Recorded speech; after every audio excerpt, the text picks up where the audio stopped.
De la louange à l'adoration.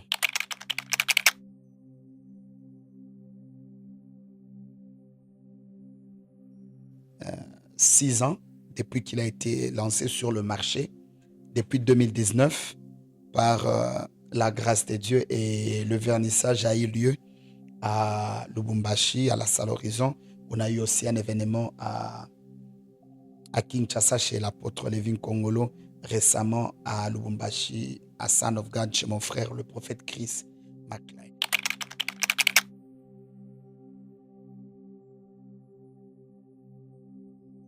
La louange à l'adoration. Est-ce un livre de plus où il vient d'apporter une nouveauté dans le domaine? Bien sûr, vous remarquerez ensemble avec moi que la plupart d'hommes et de femmes qui ont écrit sur la louange et l'adoration, ils sont du domaine musical. Ce qui fait que quand j'ai eu l'inspiration de la part de Dieu de pouvoir écrire dans le domaine, ce n'était pas d'abord euh, de manière expérimentale ou artistique, mais c'était d'abord de manière doctrinale et scripturaire. Étant docteur de ministère, étant porteur d'un message de réforme, Dieu m'a fait cette grâce de pouvoir prêcher, annoncer, publier les oracles de l'Éternel.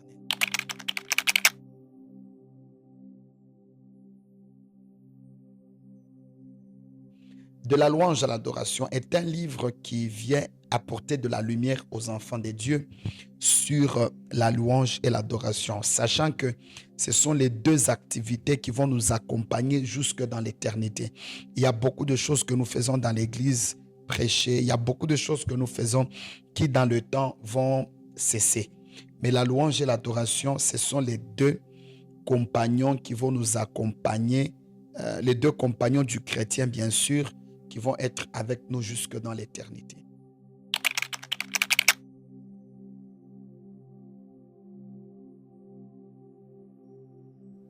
La louange. La louange est un hommage qu'on rend à Dieu pour ses hauts faits, pour ses œuvres, pour les miracles, pour tout ce qu'il ne cesse de réaliser et d'accomplir. Et pour plus le comprendre, on part dans Psaume 150, le verset 6. La Bible dit que tout ce qui respire loue l'Éternel. Déjà, en partant par ce texte biblique, on comprend que ce qui nous qualifie à la louange, c'est le souffle de vie. Donc, tout homme qui a le souffle de vie a la dette de la louange à Dieu. Il doit à Dieu la louange. Tout homme qui vit, tout être qui vit, doit à Dieu la louange. Que ce soit un homme, que ce soit un animal. C'est pourquoi Dieu s'est organisé de manière à ce que dans chaque univers, dans chaque monde, qu'il y ait une certaine manière dont ces derniers sont en train de lui rendre gloire. C'est pourquoi il y a même un musicien qui a dit, il y a même des oiseaux le matin qui chantent, mais ils le font pour la gloire de Dieu. Voilà. Alors, la louange est une marque de célébration, est une marque d'hommage que nous rendons à Dieu pour ses hauts faits. Ici, la louange ne va pas d'abord à la nature ou à l'identité de la personne de Dieu, mais ici, la louange va d'abord à la nature des œuvres que Dieu pose. C'est pourquoi ici, je dis que la louange est nourrie par les œuvres. C'est pourquoi il faut que Dieu agisse pour que nous puissions le louer. C'est pourquoi il est très important que les chrétiens sachent, à ce niveau-là, en termes d'œuvres, j'établis la louange en 3 temps. La louange du passé, la louange du présent et la louange du futur. La louange du passé loue Dieu pour ce qu'il a déjà fait qui est passé. La louange du futur loue Dieu pour ce qu'il a déjà fait que nous voyons.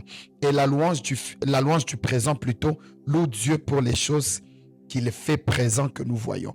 Et la louange du futur, elle se base sur les promesses que Dieu nous a déjà faites dans le futur que nous allons devoir expérimenter. C'est pourquoi ce titre-là, vous n'avez pas seulement besoin de voir quelque chose aujourd'hui pour louer Dieu, mais vous pouvez également vous baser, vous poser sur ce que Dieu a déjà fait ou ce qu'il vous a déjà promis dans les Saintes Écritures, par exemple pour la vie éternelle, pour le salut qui vous est donné, pour le temps que vous allez passer dans l'éternité avec Dieu, ou encore pour les promesses qui vous sont données, puisque quand Dieu promet, il accomplit toujours ce qu'il promet.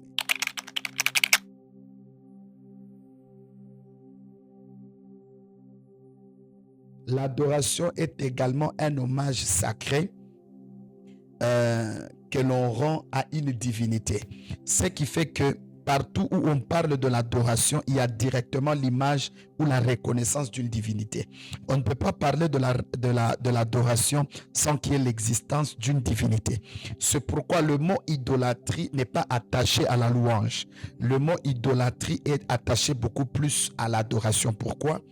La louange ne se fonde pas ou ne se fixe pas sur l'identité de la personne, mais la louange se fixe plus sur les œuvres. Mais l'adoration, c'est plus sur la personne, car si on loue Dieu pour ce qu'il fait, on l'adore pour ce qu'il est. C'est-à-dire, quand on adore quelqu'un directement, on donne à cette personne ou à cette entité l'identité divine. C'est pourquoi il est très important. C'est pourquoi la Bible dit, vous n'adorerez point d'autre Dieu à part lui. Il est même important, bien que la nature de la louange qui est attribuée à Dieu et celle qui est attribuée aux hommes est assez différente, mais vous allez remarquer que quand même dans la Bible, vous allez trouver des hommes qui reçoivent, à qui Dieu permet à ce qu'ils reçoivent la louange. Par exemple, vous allez remarquer dans Proverbe 31 qui est dit que c'est la femme qui craint l'Éternel sera louée pour ses œuvres. Et on nous dit encore dans Actes des Apôtres que les apôtres reçurent des grandes louanges pour ce qu'ils étaient en train d'accomplir, pour ce qu'ils étaient en train de faire. Mais nulle part dans la Bible, vous ne verrez quelque part où on est en train de donner l'adoration, peu importe la forme de cette adoration, à un humain. Pourquoi? Parce que ça introduit directement cet être-là dans le rang des divinités. C'est pourquoi l'adoration est faite sur base de la révélation qu'on a de Dieu et surtout sur base de la connaissance.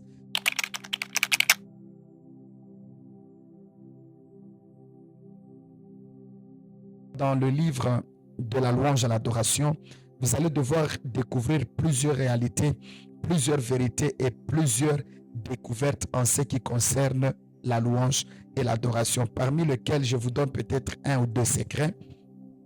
Le premier, celui-ci, Jésus-Christ dit à la femme samaritaine dans Actes des Apôtres, dans Jean chapitre 3, la Bible déclare, vous vous adorez ce que vous ne connaissez pas, mais nous nous adorons ce que nous connaissons. Ce qui fait déjà à la base, l'adoration est fondée sur la connaissance qu'on a de Dieu. On ne peut pas adorer un Dieu qu'on ne connaît pas.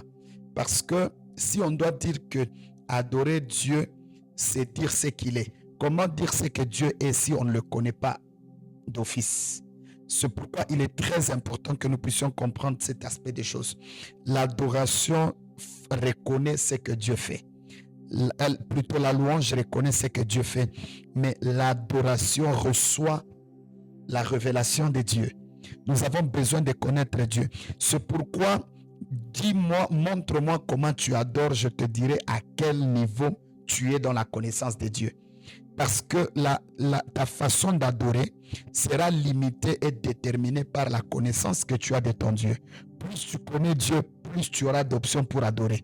Moins tu connais Dieu, moins tu auras d'options pour adorer. C'est pourquoi je viens ici te dire qu'il est grand temps que tu puisses comprendre que tu es appelé, tu es créé par Dieu et tout ce que tu peux lui rendre de toute ta vie, c'est la louange et l'adoration. Le seul moment où Dieu attend recevoir quelque chose de notre part, c'est lorsque nous adorons. C'est le moment où nous ne venons pas demander à Dieu. C'est le moment où nous ne venons pas dire à Dieu mon mariage. C'est le moment où nous ne venons pas dire à Dieu mon travail. C'est le moment où nous ne venons pas dire à Dieu, Seigneur, mon habit. Mais c'est le moment où nous venons dire à Dieu, Seigneur, tu es digne, tu es Dieu, tu mérites. C'est le moment où Dieu se nourrit également de ce qui vient de nous. C'est pourquoi je voudrais ici te dire que tu dois développer une attitude de louange et une attitude d'adoration. La louange s'est faite dans l'âme et l'adoration dans l'esprit. La louange exige l'instrument de musique et l'adoration exige un autel. La louange exige une expression, mais l'adoration exige une exposition de sa personne devant Dieu.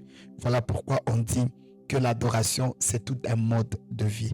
Que le Seigneur vous fasse grâce et que dans votre vie, développez cette attitude de louange et d'adoration. Soyez bénis et ne manquez pas à venir auprès de nous pour retrouver ce livre dans tous nos points de vente de la louange à l'adoration.